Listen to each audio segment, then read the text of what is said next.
Senator Rodante Marcoleta kinakitaan ng mild pneumonia at pabago-bagong blood pressure kung kaya't hindi pa ito maibiyahe sa Sandigan Bayan.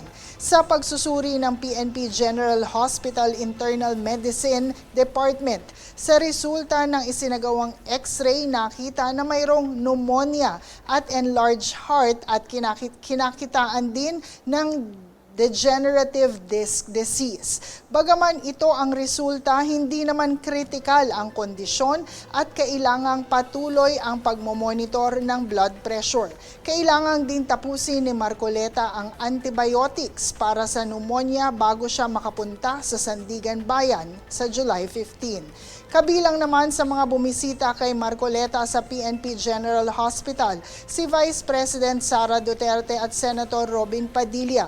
Ayon sa PNP, ito ay pinayagan base sa request ni Marcoleta. Samantala, ayon rin sa PNP, nagkaroon ng lapses sa face mask protocol sa pagbisita kay Marcoleta dahil dapat ang mga bibisita ay naka-face mask dahil sa kondisyon ng senador.